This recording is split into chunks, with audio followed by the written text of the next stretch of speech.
Hello, lovely people. Again, Fred for the series Backstage with Fred. I am still at the Umbraco US Festival, still having a great time, but unfortunately, we are reaching the end of the festival. We're reaching the end of the conference, but that still gives me a great opportunity to introduce and interview Janae. Did I screw up your name? Janae, no, it was really close. Yeah. Okay, yeah, good enough. Good enough. Awesome. So first, who are you?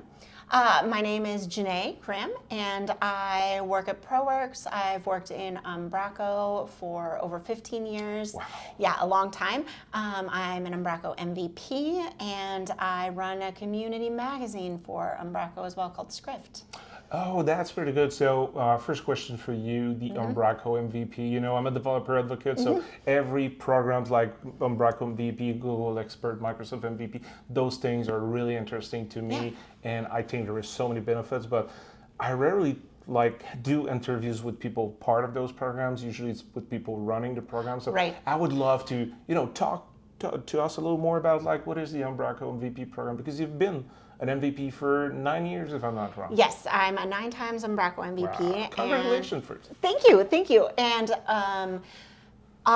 we were brought in as MVPs for writing Scrift. My Scrift founders and I, Erica and Kyle, the first year that Umbraco started doing community MVPs, it's all the same thing, but before then it was all like code commit MVPs, or they had this whole kudos system based on forum post responses on the forum.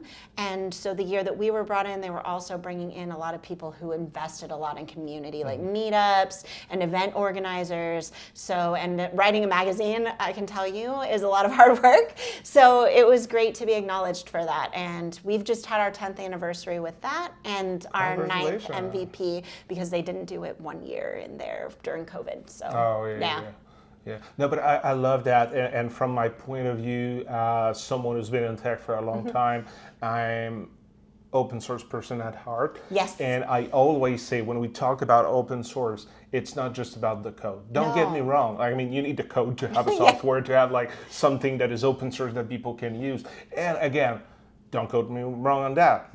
It's important to have contributor. But it's so much more than that. It's people helping with the documentation. It's people speaking at conferences. It's people organizing events. It's people doing the magazine like you're doing. So good job for Umbraco to recognize that and say hey, it's not just the people with the code. It's the people that help make Umbraco what is Umbraco. Yeah, and we have people who write a lot of different things about us, a lot about Umbraco with technical articles that they write, but also a lot about things like work-life balance or ethics. So a lot of topics that are just interesting to people in the Umbraco community who write about all sort of different things. And we're if it's interesting to people, then it's great to have them write for the magazine. So. Oh, that makes sense. I love that. And I think it's translate outside of the magazine too. It's really part of the Umbraco core, and I'm saying that as someone who is new to all Umbraco and the festival and everything.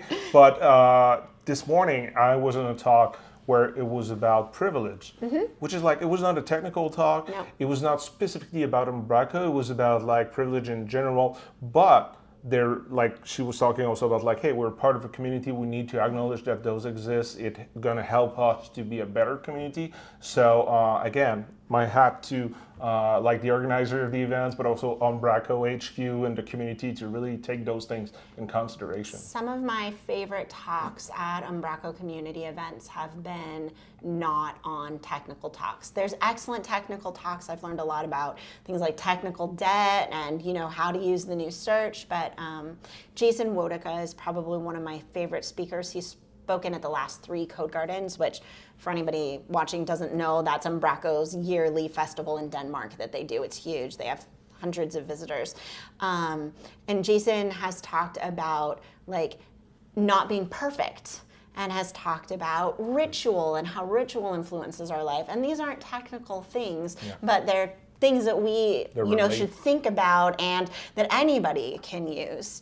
And they were awesome talks. I love that, and I love that you're saying that because as a developer advocate, my audience, they're developers. Yeah. And most of the time my talks are technical, but in the last 3 to 4 years, I started to give talks that were not technical, still resonate with the developer audience.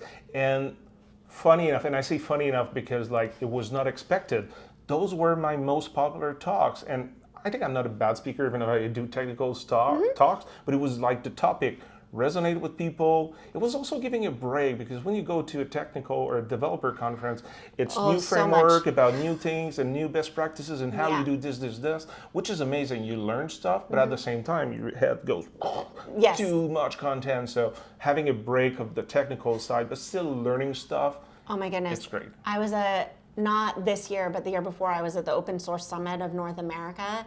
And I don't know if anybody has been to that, but it's put on by the Linux Foundation, and they have like 10 different like things at the same time. There's no way to process how to even hold any of that information. It was so much, not to mention all the trade booths and everything. It was so much. Yeah, so I think having a break where you can think about something that isn't tech for a while is really good. And community is like, well, you get it, you're in DevRel. It's the thing that I'm really passionate about. Yeah, no, that makes sense. And now we just said that, but now we're going to talk a little bit about tech. No, that's great. I mean, I love tech too. I'm a .NET developer. I have been for a long time, so I still absolutely love the technical side. So wonderful. I wanted to talk about ProWorks work with the TinyMCE rich text editor because that guy is working for TinyMCE, and part of Umbraco now you can use TinyMCE with a plugin, and we partner with ProWorks to develop that plugins. And wonderfully enough, today we're giving a talk about the plugin, how it's working, how you can use it. So can you give us like a too long didn't read, like someone who didn't watch your talk? Absolutely. What is happening with that? So we built a plugin for the TinyMCE editor to be usable in Umbraco 16, and we set it up to override, I am getting techie here, but we set it up to override all of their default migration, so anyone who's on previous versions can just install the package when they upgrade, and it will keep the TinyMCE editor in there for them, and they can keep using it. And also I showed like how to extend it. I think a lot of people who just use TinyMCE for their content editors don't actually realize how extensible it is, how many like APIs TinyMCE has that you can integrate with. And I know that I didn't know any of that before I gave my talk this year or my talk last year about it. And I think it's really great for developers to have an idea of what their toolkit can be, because you have to often be shown that. It's not like people dive in and read the C# docs. I mean, I don't. I'm a C# developer. I don't go in and like read what all it can do. It's so much, right? It's overwhelming. So yeah, so ProWorks developed it. And we had a lot of help. We had help from your team at Tiny, and we also actually had a lot of help from HQ, Umbraco HQ. Great. They helped us a lot, and they were kind of our hidden partner in this. They're developers for the new back office for Umbraco.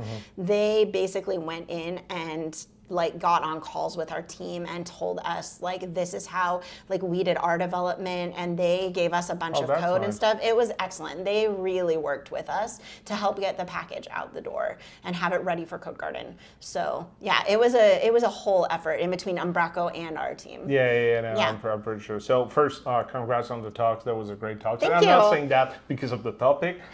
I'm saying that because it was a really great talk. And for those of you listening, if you're using Umbraco and you want to use the TinyMCE plugin, the link should be here. And if you have any problem, any feedback, let me know, and we'll see what we can make happen. Yeah, we have it on a GitHub repository, so people can submit better. issues. So, and we'll review them. And I know that your team helps support us supporting the package as well. So yeah, if they can contact you, or they can post right on the GitHub repo. Wonderful, even better. Yeah, I know, it's perfect. The thing developers love most, an easy place to tell someone that something's broken. Exactly. Loving that. So thanks a lot for your time. It was a pleasure talking to you. And you. And hopefully see you at the next Umbraco US Summit, or maybe Code Garden. Do you think you'll make it to Denmark next year? I wish. I hope I'm going to be able to. Okay, I'm pretty sure I'll be there. So if you're there, then I'll definitely see you there. Wonderful. Thanks for your time. Bye, everyone.